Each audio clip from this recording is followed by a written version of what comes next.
नमस्कार मित्रों, कायाकल्प मंत्रा में आपका स्वागत है। मैं आपका स्वास्थ्य मित्र डॉक्टर शोभित सिंह। आज एक बहुत ही महत्वपूर्ण विषय लेकर आप लोगों के सम्मुख उपस्थित हूं।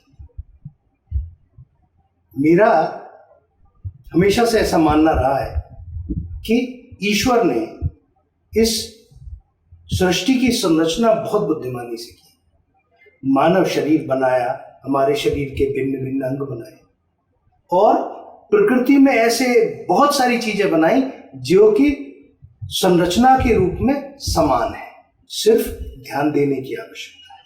उसमें भी एक बहुत विशेष बात बताई, जैसा मानव अंग था प्रकृति में पाए जाने वाली वैसी ही चीज के अंदर वो तत्व भी डाले जो कि अगर उस मानव शरीर में, मानव अंग में किसी प्रकार की कोई बीमारी आती है तो उसी के समान दिखने वाले उस प्राकृतिक तत्व में उस बीमारी से लड़ने के गुण भी डाले।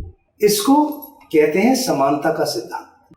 मानव शरीर के अंगों की बहुत सारी समानताएं प्रकृति में पाई जाती हैं। आज और आगे आने वाली कई वीडियोज में मैं आपके साथ समानता के सिद्धांत पर चर्चा करूंगा और आपको आश्चर्यचकित कर देने वाली बातें बताऊंगा।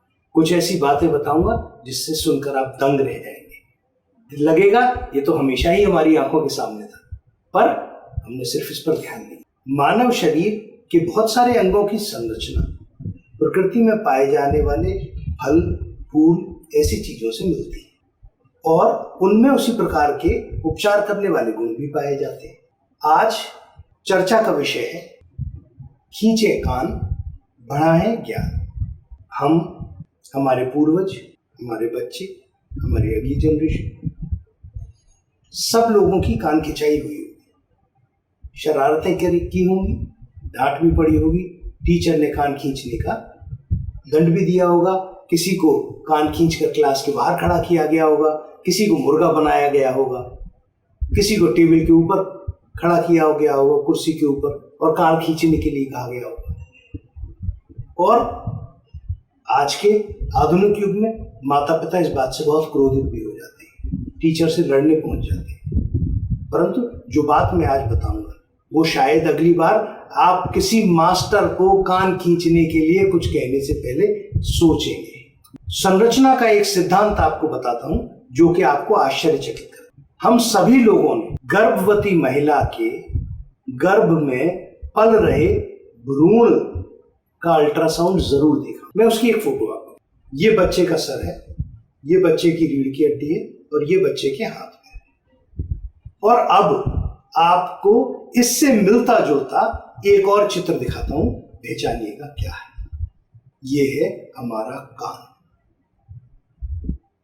जिस प्रकार से गर्भवती महिला के गर्भ में पल रहे भ्रूण की संरचना होती है, उसी प्रकार की संरचना मानव के कान की होती है और इस विद्या को हम ईयर एक्यूप्रेशर में इस्तेमाल भी करते हैं।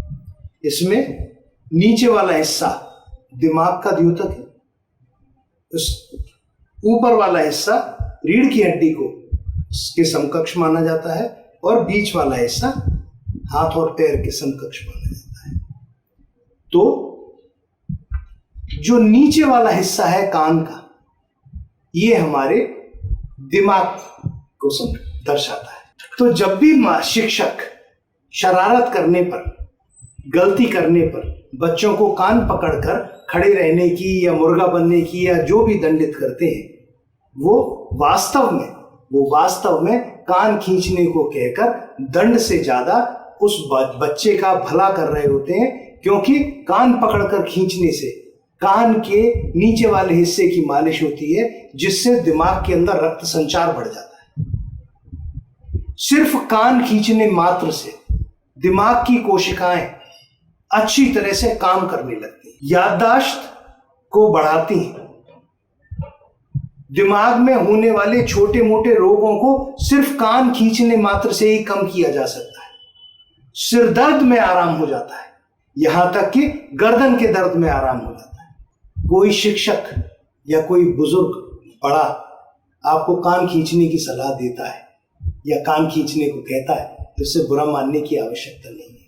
कभी नोट कीजिएगा इस बात को, शिक्षक की लंबाई अगर 6 फीट भी है और बच्चे की लंबाई 3 फीट भी है, तो चाहे शिक्षक जमीन पर बैठकर कान खींचे, पर बच्चे का कान हमेशा वो नीचे की तरफ ही खींचता है। ये शायद हमारे डीएनए में लोडेड है, हमारे पूर्वजों को इसकी जानकारी थी, और अब इस बात के महत्व को आपको भी समझना चाहिए। अपने छोटे छोटे बच्चों की कान की मालिश करें, कान के नीचे वाले हिस्से की मालिश करें, और गलती करने पर बच्चों को, अपने बच्चों को प्यार से ही सही कान खींचने का थोड़ा सा दंड दें। इससे उनकी याददाश्त अच्छी हो जाएगी, सिर दर्द जैसी शिकायत कभी नहीं होगी, रक्त संचार दिमाग में बढ़ जाएगा और अटेंशन देने की क्षमता भी बढ़ जाएगी। तो इसलिए आज के विषय का नाम रखा हमने खींचे कान बढ़ाएं ज्ञान। कान खींचिए, ज्ञानवर्धन कीजिए, बच्चों की परफॉर्मेंस में इजाफा कीजिए, और अगर आपको ये वीडियो सार्थक लगा हो तो इसको जरूर शेयर करिए। हमारे लिए सबसे ज्यादा जरूरी है आपका स्वास्थ्य और आपकी खुशी। कायाकल्प टीम की तरफ से आपको बहुत बहुत धन्यवाद, आभार।